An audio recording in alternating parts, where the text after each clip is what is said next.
महोदया। नवकुल नाग देवताओं को नमस्कार करते हुए आज हम काल सर्प दोष शांति यज्ञ के संबंध में आपके साथ चर्चा कर रहे हैं। काल सर्प दोष या नाग दोष का वर्णन शास्त्रों में तो मिलता है, काल सर्प शब्द का नहीं मिलता है। नाग दोष, नाग बलि ये शब्द मिलते हैं। और नाग दोष जो है ये हमारी जन्म पत्रिका में रिफ्लेक्ट होता है। ये 12 घर होते हैं कुंडली के, 12 प्रकार के ही सर्प योग माने गए हैं। काल सर्प योग अनंत, कुलिक, वासुकी, शंखचूड़, पद्म, महापद्म, तक्षक, कर्कोटक, विशुधर और आपका जो है शेषनाग, इस तरह के घातक ये सर्प योग होते हैं और अलग अलग भाव से संबंध रखते हैं और उन्हीं भावों से संबंधित परेशानी जातक को फेस करनी पड़ती है अपने जीवन में। अब यदि व्यक्ति के पास जन्म पत्री नहीं है, हॉरोस्कोप नहीं है, तो फिर वो कैसे पता चलेगा कि सर्प दोष है, नाग दोष है? तो उसके लिए सबसे अच्छा जो तरीका है वो है energy body scanning, aura scanning. Aura मतलब बायोइलेक्ट्रोमैग्नेटिक बॉडी दिव्यकांति विलय, आपका ब्लूप्रिंट, उसके अंदर आपके जीवन के जितने भी अच्छे बुरे कर्मों के संस्कार हैं, फल हैं जो घटित होने वाले हैं जीवन में, वो मौजूद होते हैं। और स्कैनिंग के माध्यम से आप ये चेक कर सकते हैं कि व्यक्ति के ऊपर कोई सर्प दोष है या नहीं है। अब उसका 2 तरीके हैं, या तो व्यक्ति सामने हो तो उसको स्कैन करके चेक किया जा सकता है, और यदि व्यक्ति सामने नहीं है, दूर बैठा है, तो आप क्या करेंगे, उसकी फोटो मंगाएंगे। उसकी फोटो पे आप उसकी चेतना का आह्वान करेंगे, आत्मिक चेतना का, जिस प्रकार हमारे सामने एक फोटो है और मैं उस व्यक्ति के नाम को मन में स्मरण कर रहा हूँ, उसकी राशि गोत्र जो भी हमें जानकारी है उस व्यक्ति के विषय में, कहाँ रहता है, वो सब जो है स्मरण करते हुए, उसके पिता का नाम आपके पास है तो आप उसका गोत्र पता है तो उसको भी आप मन में उच्चारण कर सकते हैं और उसकी चेतना का आह्वान कर सकते हैं। अब मैंने जो है जातक की चेतना का आह्वान किया ये देखने के लिए कि क्या जो है इनके पास सर्प योग है या नहीं। उसका तरीका ये है कि ये हमारे पास स्कैनर है। ये जो स्कैनर है ये molecular frequency based dowsing tool है और इसमें मैं क्या करता हूँ, काल सर्प दोष का सैंपल जो है लॉ ऑफ सिमिलरिटी बेस्ड पर बनाए जाते हैं। सर्प संबंधी यंत्र, चित्र, आकृति है ना, वो चीज़ें इनके अंदर डाली जाती हैं तभी ये वो काम करते हैं। तो काल सर्प दोष का मैंने सैंपल डाला और मैं ये चेक कर रहा हूँ कि क्या इन जातक के ऊपर सर्प दोष है या नहीं। तो right movement indicates yes, left में इंडिकेट्स नो, ये इसकी पहचान है। और यदि ये अपने आप खुल रहा है तो इसका मतलब 100% एग्जिस्ट कर रहा है। अब मैं ये चेक कर रहा हूँ कि क्या इनके ऊपर काल सर्प दोष है। तो ये राइट मूवमेंट इंडिकेट्स यस। अब एक सवाल हमने चेक कर लिया कि इनके पास सर्प दोष है। दूसरा सवाल ये होता है कि अगर सर्प दोष है तो कौन सा वाला है, और क्योंकि जो सर्प दोष होगा उसी सर्प का आह्वान करना पड़ेगा चांदी के नागराइन के जोड़े में और बाद में फिर उसी का विसर्जन करना पड़ेगा। तो इसलिए उसका जो प्रकार है वो जानना भी बहुत जरूरी है कि कौन सा वाला काल सर्प दोष है। कि क्या इनके ऊपर अनंत नामक सर्प योग है, क्या इनके ऊपर कुलिक नामक सर्प दोष है, वासुकी, शंखचूड़, पद्म, महापद्म, तक्षक नामक सर्प दोष है, कर्कोटक, शंखचूड़, घातक, विशुधर, शेषनाग, तक्षक। ये जो तक्षक नामक सर्प दोष है कितना प्रॉब्लम क्रिएट कर रहा है, 30% का। अब हमको एक जजमेंट हमने ले लिया कि जातक के ऊपर तक्षक नामक काल सर्प दोष है और तक्षक काल सर्प दोष, साथ में घर में राहु होता है, पहले घर में केतु होता है, सारे ग्रह एक दिशा में होते हैं, या तो दाईं तरफ या बाईं तरफ हो, तो इस तरीके से होता है। तो जो तक्षक नामक काल सर्प दोष है उसका सीधा संबंध है आपके दाम्पत्य जीवन से। तक्षक सर्प योग का प्रभाव पड़ता है स्त्री के ऊपर, पत्नी के ऊपर, विवाह में अड़चन आना, विवाह उपरांत भी शारीरिक मानसिक परेशानी जीवन में आती है, घर में आती है, व्यापार व्यवसाय में पार्टनरशिप में नुकसान हो जाता है, तो पार्टनरशिप ऐसे व्यक्ति को कभी नहीं करना चाहिए, तक्षक वाले को तो। और अब हम जो है यहाँ पे इस योग की शांति करेंगे और उस शांति के बाद इसको फिर पुनः रीस्कैन करेंगे।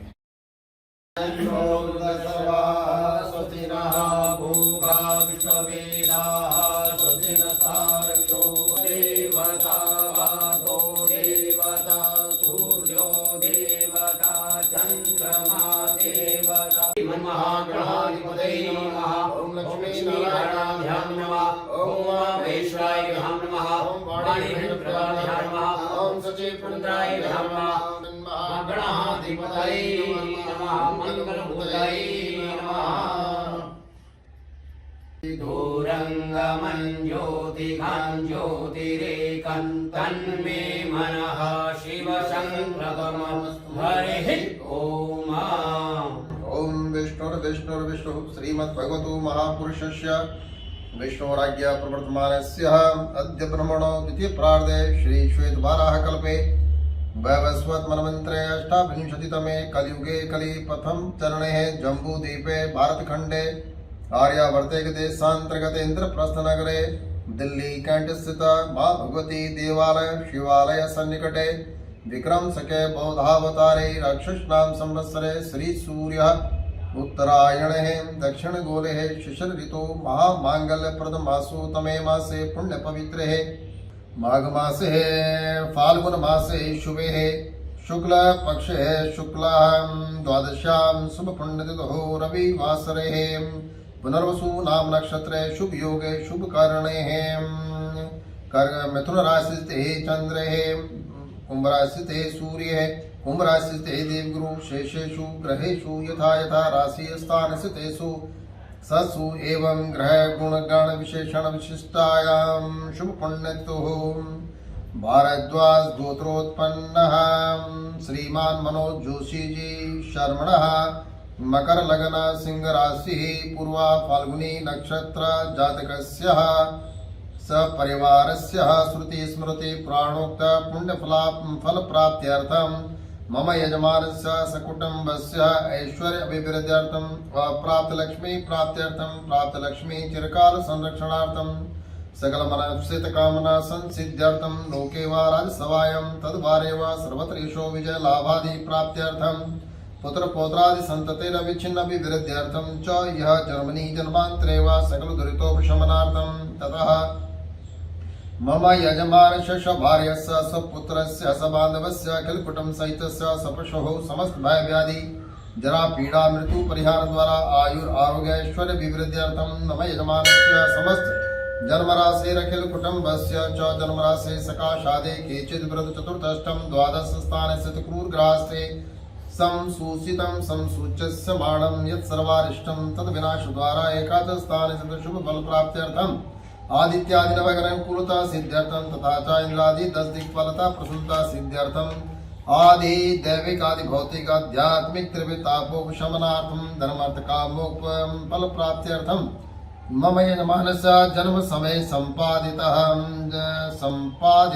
मकर लग्नादि ग्रह स्थिति वशेन प्रदर्शित कालसर्प योगानां मध्ये तक्षक नाम कालसर्प योगस्य शांति निमित्तम् अद्यस्मिन्नहं तीर्थे देवालये स्रोत स्मार्त विधिना कालसर्प जनित दोष शांति अहं करिष्ये ब्राह्मण द्वारा कारयिष्ये तत्रादौ यथा विधि गणपति पूजनं मातृका स्थापनं नादीश्रादं गृहपीठ स्थापनं नागपीठ स्थानं तेषु ध्यान आवाहनानि षोडोपचारे पंचोपचारे राजोपचारे अन्योपचारे वा यथा मिलितोपचार द्रव्ये पूजनाद्यर्चनम् अहं करिष्ये तदंगभूतेन तेषां ग्रहाणां सर्पाणाम् आवाय देवानां कर्म तथा प्रधान कालसर्पस्य शान्त्यर्थं यथा ज्ञानेन शास्त्रोक्त विधना तर्पण मार्जनादि सर्वाणि कर्माणि एवं जल विसर्जनादि कर्मं करिष्ये तत्र अधिकार प्राप्ति कामना हेतवे गौ निष्कर्य द्रव्यदानं भारद्वाज गोत्राय रक्षोत्ताश्रम आचार्याय तुभ्यं संप्रददे यज्ञ करणार्थे भारद्वाज गोत्रोत्पन्नाय शुभशास्त्रमाचार्याय भारद्वाज गोत्रोत्पन्ना मनोश्रमणा ब्राह्मणाय भारद्वाज गोत्रोत्पन्ना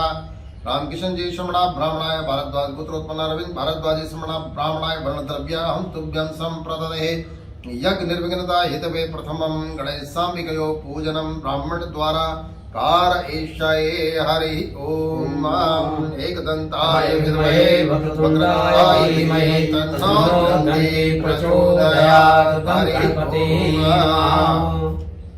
चारे संकल्पे नागमूर्तीनां अग्नितपन ताड़ना वधातादि दोष परिहारार्थम अग्नितारण पूर्वकं प्राण प्रतिष्ठां करिष्ये। मूर्तिं घृतेनाभ्यज्य पात्रे निधाय तत्परि दुग्धं मिश्रित जलधारं पातयेतः नमस्ताजरायणाग्ने परिवयामसि पावकोऽस्मभुं शिवो भव उपस्मन्नुपवेतसेवतरन पावकोऽस्मभुं शिवो भव। अग्नितारण के बाद इनको पोंछ लेंगे। पोंछने के बाद जो है स्वच्छ करके दूसरे पात्र में रखेंगे और प्राण प्रतिष्ठा मंत्रों का प्रयोग करते हुए उसमें नाग चेतना का आवाहन करेंगे। ये जो अग्नितारण क्रिया है ये इसलिए की जाती है कि जो भी नाग प्रतिमा है, यंत्र है, ये धातु पर बहुत से लोगों का हाथ स्पर्श होता है, बहुत से लोग उसको बनाते हैं, कई लोगों का हाथ उस पर लगा रहता है और उससे जो एनर्जी है, उस इंसान की जो ऊर्जा है वो नेगेटिव एनर्जी उसमें आ जाती है। और इस नेगेटिव एनर्जी को दूर करने के लिए और जो भी स्पर्श आदि का जो दोष है उसको दूर करने के लिए अग्नितारण प्राण प्रतिष्ठा का विधान बना हुआ है, जिसमें पहले घृत का लेप करते हैं और उसके बाद दुग्ध मिश्रित जलधारा मंत्र के साथ जो है उस यंत्र पे और मूर्ति पर डाली जाती है और इस तरीके से उसमें शुद्धता और पवित्रता का संचार होता है। उसके बाद जो है देवता विशेष का जिसकी वह प्रतिमा है उसका उसमें आवाहन करते हैं प्राण प्रतिष्ठा मंत्रों का बोलते हुए और उसमें रिंग फिंगर अनामिका उंगली का स्पर्श करते हैं यंत्र पे और नाग प्रतिमा पे, जिसका जो है यहाँ पूजन हो रहा है।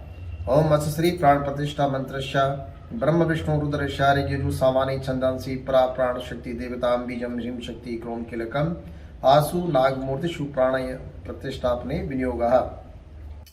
ओम आम ह्रीं क्रोम यम रम लम वम शम शम सम होम ओम शम सम हम सह ह्रीं ओम आम ह्रीं क्रोम आसाम नागमूर्तीनां प्राणाय प्राणः ओम ओम ओम ओम ओम ओम ओम ओम प्रतिष्ठादिकं कुर्यातः ओम मनो ज्योतिर्जुगतामाजस्य बृहस्पतिर्जमेमन्तानो त्वरिष्ठं जयगुं समिमं दधातु नैवेद्यान्ते आचमनीयं जलं समर्पयामि। यन्त्रस्य देवताभ्यो नमः। मध्ये अनन्ताय नमनन्तम् आवाहयामि स्थापयामि। ओम नवकुलनागाय विद्महे विष्णुदन्ताय धीमहि तन्नो सर्पः प्रचोदयात्। गन्धं समर्पयामि, अक्षतान् समर्पयामि, धूपम् आग्रापयामि। वदेहं दोष शान्त्रेत्र पूज्यते कार्य साधकम् आगच्छ काल सर्पाकं दोषं मम यजमानस्य निवारय। कर्मणा कृतेन अनंता प्रियतां न मम राहु केतु सहिता अनंता द्यावै देवता प्रियतां न मम। सर्पेभ्यो चेति विजय कामवरकमिकवः देव्यो दश प्राचीर्दश दक्षिणा दश प्रतीचीर्दशो देशीर्दशो त्वाः तेजन् विघ्मोजशन द्वेष्टितमेकाञ्जं भेदुर्मः। उन सर्पों के निमित्त नमस्कार है जो सर्प द्यूलोक में, अंतरिक्ष में और पृथ्वीलोक में विद्यमान है। उन सर्पों के निमित्त पूर्व दिशा में 10 उंगली होकर हाथ जोड़कर नमस्कार है, दक्षिण दिशा में 10 उंगली होकर, पश्चिम दिशा में 10 उंगली होकर, उत्तर दिशा में 10 उंगली होकर, ऊर्ध्व में 10 उंगली होकर करबद्ध नमस्कार करता हूँ। उन सर्पों को नमस्कार है, वे सर्प हमारी रक्षा करें, वे हमको सुखी करें। हे सर्प के अधिपति रुद्र, जिससे हम द्वेष करते हैं और जो हमसे द्वेष रखता है उसको हम इन सर्पों की तीक्ष्ण दाढ़ा में सौंपते हैं। ये सर्प हमारे निमित्त शांत होकर पाताल लोक में चले जाएं और हमें सभी प्रकार के भौतिक एवं आध्यात्मिक सुख शांति ऐश्वर्य वैभव से परिपूर्ण करें। नागोसु विष्णुको भयंकर नारायण संपृष्टो सदा संविदधातु नः। तक्षका नाम नागो यम ज्ञातो सर्वे महाबले विजयं प्राप्त कृष्णेन निर्भयो विचरते हि जले विहरं तुम नागा मामि शांति प्रदो भवा। हरि ओम। यहाँ पे रुद्राभिषेक किया जा रहा है काल सर्प दोष निवारण के लिए।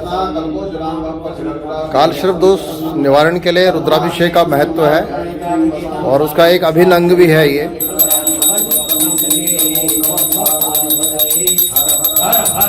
धर्मदेव शिवलिंग पे अभिषेक होता है जातक के कल्याण के लिए। पयस्मति ही प्रदिशः सन्तु मह्यं नः पयस्नानं समर्पयामि।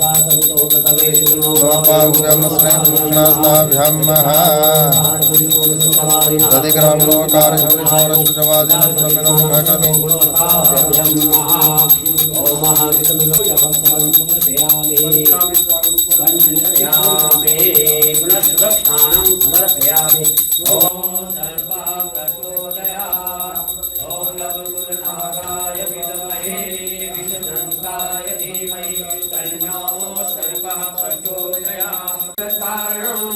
वंदे पन्नगभूषणं मृगपतिं वंदे पशूनां पतिं वंदे सुरिततां ओम नवकुलनागाय विद्महे विष्णुदन्ताय धीमहि तन्नो सर्पः प्रचोदयात् स्वाहा ओम नवकुलनागाय विद्महे विष्णुदन्ताय धीमहि तन्नो सर्पः प्रचोदयात् स्वाहा दिशं रक्षा बलिं भक्षा मम यजमानस्य सपत्नस्य 10 दिक्पाल बलि आयुकर्ता क्षेमकर्ता और क्षेत्रपाल बलि पूर्णाहुति से पहले की जाती है।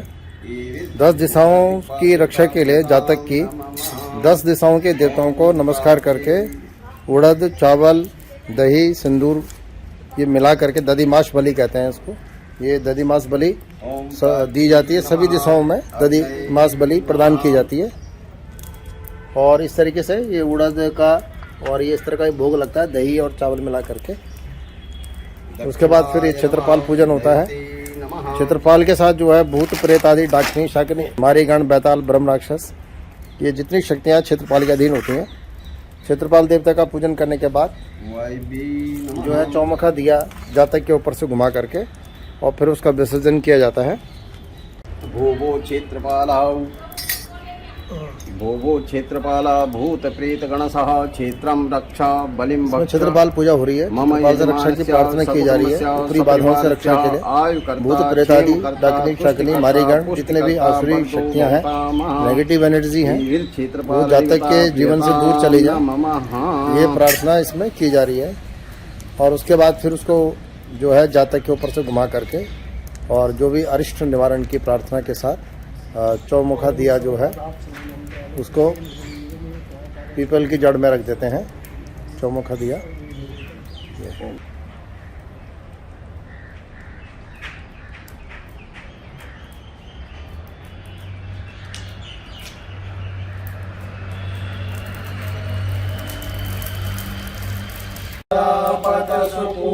पूर्णाहुति हो रही है। वसमेव विक्रीणावः इखमो जगुं शतक्रतो स्वाहा पूर्णतः पूर्णमिदं पूर्णात् पूर्णमुदच्यते पूर्णस्य पूर्णमादाय पूर्णमेवावशिष्यते स्वाहा ॐ वसोः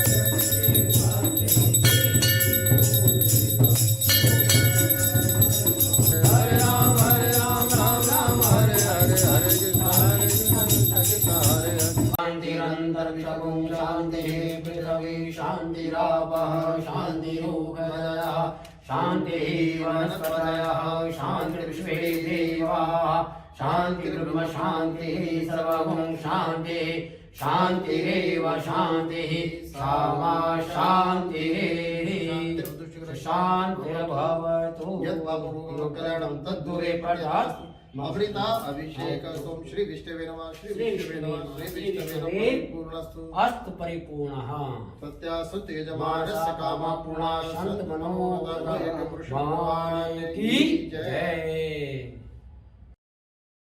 हमने जातक की फोटो मंगा के पहले उसको स्कैन किया था और स्कैनर से चेक किया था काल सर्प दोष। तो नाग दोष, काल सर्प दोष, सर्प दोष एक ही चीज है। तो वो एडजस्ट कर रहा था, यस में आंसर आया था। उसके बाद फिर ये मालूम हुआ कि तक्षक नामक सर्प योग है। तो उसके जो विधि है, शास्त्रोक्त विधि है, उसमें कुछ 2-3 स्टेप हैं इसके, बहुत जरूरी है। जैसे उसमें चांदी का एक नाग नागिन का जोड़ा लेते हैं, पहले उसको अग्नितारित करते हैं, अग्नितारित करके फिर उसकी प्राण प्रतिष्ठा करते हैं, फिर उसमें जो है पंचोपचार या दशोपचार से उसकी पूजा करते हैं। पूजा करने के बाद उसको या तो जल प्रवाह करते हैं नदी में, या फिर जलहरी में उसका विसर्जन करते हैं। और एक होता है हेमतार, स्वर्ण तार, ये सर्पाकार तार जो होती है, यथाशक्ति यथा सामर्थ्य बना करके, और तिल पात्र में, तांबे के लोटे में तिल भर के और उसमें स्वर्ण की तार रख के उसकी प्रतिष्ठा दक्षिणा रख करके, और एक संकल्प किया जाता है कि भाई मेरे या मेरे पूर्वजों ने जाने अनजाने में जो सर्ववध किया उसका मैं प्रायश्चित कर रहा हूँ और उसके लिए दान कर रहा हूँ। और तीसरा होता है यंत्र पूजन, यंत्र की पूजा करके उसको भी उसी विधि से अग्नितारित करके, प्राण प्रतिष्ठा करके, और फिर उसका स्थापन करके अपने पूजा स्थान में लोग रखते हैं। तो इस तरीके से जो है फिर सर्प यज्ञ होता है। सर्प यज्ञ मतलब जो वैदिक मंत्र है, सर्प सूक्त से संबंधित मंत्र है, या नव गायत्री मंत्र है, मृत्युंजय मंत्र है, उन मंत्रों से विशेष हवन होता है। हवन के साथ साथ रुद्राभिषेक, भगवान का अभिषेक भी होता है, पंचोपचार अभिषेक है, पंच चीजों से अभिषेक होता है, दूध, दही, घी, शहद, शक्कर, तो ये अभिषेक भी करते हैं। तो इस प्रकार से जब ये सारी क्रियाएं की जाती हैं, जैसे कि नाग नागिन के जोड़ा चांदी का, उसमें पूजन और उसका विसर्जन, हेमतार दान, संकल्प, यंत्र पूजन और जो है उसका पूजा करके यंत्र प्रतिष्ठा, इसके अलावा जो है रुद्राभिषेक, रुद्राभिषेक हवन में सर्प सूक्त मंत्रों द्वारा हवन, और जब ये प्रक्रिया की जाती है जातक के लिए, तो फिर उसके बाद जो सर्प दोष है, नाग दोष है, वो हट जाता है। अब हमने सिर्फ वही चेक करना है कि शुरुआत में जो हमने चेक किया था, क्या वो अभी एग्जिस्ट कर रहा है कि नहीं कर रहा है। तो ये ऑरा स्कैनर है जो molecular frequency based dowsing tool है। इसमें मैंने जो है नाग दोष, काल सर्प दोष, ये सैंपल डाल के और मैं इसको चेक कर रहा हूँ, राइट मूवमेंट यस है, लेफ्ट मूवमेंट नो है। यदि स्कैनर अपने आप खुल जाता है उसको भी यस ही माना जाता है। अब मैं जातक की चेतना का आह्वान करके और ये जानना चाहता हूँ कि क्या इनके ऊपर काल सर्प दोष है।